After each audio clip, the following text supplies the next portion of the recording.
Hello everyone, welcome back to our channel RP Shiksha Group of Education. I am your teacher Pooja Jain. Today we will understand the Gestalt theory of perception. प्रत्यक्षीकरण का gestalt सिद्धांत आज हम समझेंगे। सबसे पहले बेटा हमें समझना जरूरी है कि गेस्टल्ट स्कूल ऑफ साइकोलॉजी कहाँ थी।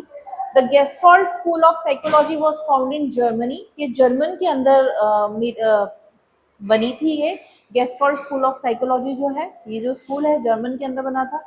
गेस्टोल्ट का मतलब होता है होल फॉर्म। गेस्टोल्ट का मीनिंग क्या है? समग्र रूप। होल फॉर्म का मतलब है समग्र रूप। इसका जो मेन आइडिया था वो था द होल। बेटा ये ए नहीं है, ओ है, कहीं कंफ्यूज हो जाओ। दिस इज ओ। The whole is greater than the sum of its part. समग्र अपने भागों के योग से अधिक महत्वपूर्ण होता है, उनका मतलब ये था। इनके जो मेन साइकोलॉजिस्ट हैं कौन कौन है बेटा? Max Wertheimer, Wolfgang Kohler, Kurt Koffka. ठीक है, ये तीन साइकोलॉजिस्ट के नाम आपको पता होने चाहिए। अब प्रिंसिपल्स पे आएंगे।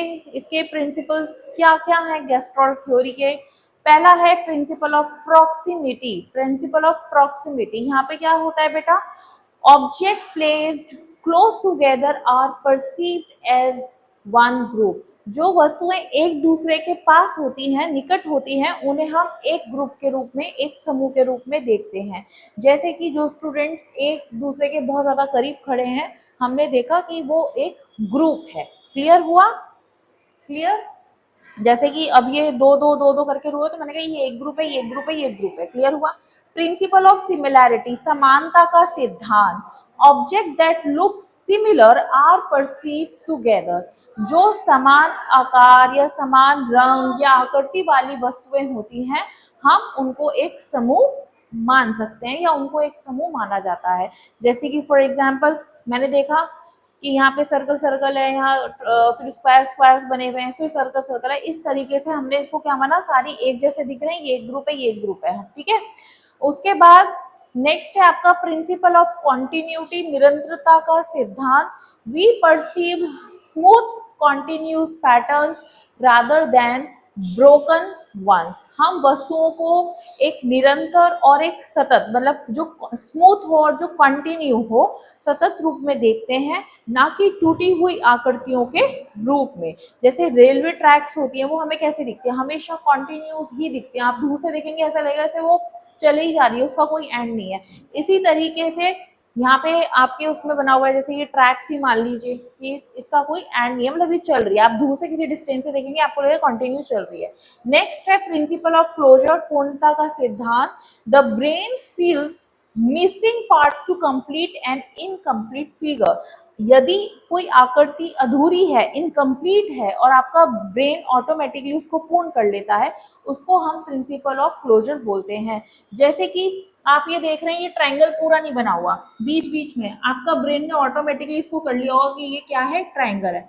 अगर मैं बोलूँ ये इस तरीके से हाफ सर्कल होता, अगर ये हाफ सर्कल होता, तो आपका ब्रेन ऑटोमेटिकली क्या करता? इसको पूरा सर्कल इसको समझ लेगा। मतलब मैंने अगर हाफ सर्कल इसको बोला है कि हाफ सर्कल फिलनी है, तो आप उसको ऑटोमेटिकली फुल सर्कल मारेंगे। इसी तरीके से आपने जैसे इसको देखा होगा, आपके ब्रेन ने इसको ऑटोमेटिकली पूरा ट्राइंगल माइंड में बना लिया होगा। इसी तरीके से नेक्स्ट है प्रिंसिपल ऑफ सिमेट्री, सममिति। सममिति का सिद्धांत। We perceive symmetrically object as a complete unit. जो सममिति आकृतियों में हम एक संपूर्ण रूप में दिखाई देती है। जैसे कि जो लेफ्ट हैंड साइड है वैसा ही सेम राइट हैंड साइड होगा। जैसे कि आपने देखा होगा बटरफ्लाई है, बटरफ्लाई की जो आकृति होती है वो सिमेट्रिकल फिगर में होती है। ठीक है, तो आपको ये 5 जो मैंने आपको बताए हैं, principle of proximity, principle of similarity, principle of continuity, principle of closure, principle of symmetry, ये आपको अच्छे से याद होने चाहिए। अगर गेस्टोल्ट की थ्योरी पूछी जाती है, गेस्टोल्ट थ्योरी ऑफ परसेप्शन, तो आपको ये 5 प्रिंसिपल्स बताने होंगे। अब लास्ट में हम समझेंगे एजुकेशनल इम्प्लीकेशंस ऑफ गेस्टोल्ट थ्योरी, कि शिक्षा में इसका क्या महत्व है, गेस्टोल्ट सिद्धांत का शैक्षिक महत्व क्या है। बेटा एक तो मीनिंगफुल लर्निंग के लिए बहुत हेल्प करती है, अर्थपूर्ण अधिगम को बढ़ावा देती है, इम्प्रूव प्रॉब्लम सॉल्विंग, आपकी जो समस्या समाधान क्षमता है उसको विकसित करती है। एनकरेज इनसाइट लर्निंग, जो सूझ वाली जो सोच होती है ना, जैसे हम कहते हैं इनसाइट कि एकदम से यस हाँ यार ये था, है ना, तो जो सूझ वाली जो लर्निंग है उसको विकसित करती है। Promotes understanding rather than memorising, रटने के बजाय ये आपको समझने पर ज्यादा फोर्स देता है, बल देता है। इम्प्रूव्स मोट ऑब्जर्वेशन, ये अवलोकन शक्ति को बढ़ाता है। और मेक्स टीचिंग इंटरेस्टिंग, ये शिक्षक को क्या करता है, रोचक बनाता है। क्लियर हुआ? अब क्लासरूम में कैसे ऐसे एग्जाम्पल्स आप यूज कर सकते हैं, जैसे कि टीचर ज्योमेट्रिकल फिगर्स यूज करते हैं, ठीक है ना। ज्योमेट्रिकल फिगर्स को समझाने के लिए टीचर्स क्या यूज करते हैं, पैटर्न्स को यूज करते हैं। साइंस में टीचर क्या यूज करते हैं, मॉडल्स और डायग्राम्स यूज करते हैं। इंग्लिश में टीचर्स क्या यूज करते हैं, कॉन्सेप्ट मैप्स को यूज करते हैं। सोशल साइंस में टीचर्स मैप्स भी यूज करती हैं, फ्लो चार्ट्स भी यूज करते हैं। और कंप्यूटर साइंस में टीचर फ्लो चार्ट्स यूज करते हैं और ब्लॉक डायग्राम्स यूज करते हैं, ठीक है। अगर आप और भी रियल लाइफ के एग्जाम्पल देखते हैं, जैसे क्लाउड की तरफ अगर आप देखेंगे तो जितने भी लोग होंगे उस क्लाउड को देख के अपने हिसाब से अलग अलग शेप्स बताएंगे, ठीक है। इसी तरीके से अगर आप कोई इनकम्प्लीट कोई अधूरा लेटर अगर आप देखेंगे, आपका ब्रेन ऑटोमेटिकली उसको पूरा कर लेगा। फॉर एग्जाम्पल अगर मैंने ऐसे करा है, आपका ब्रेन ऑटोमेटिकली उसको ई बना लेगा, है ना।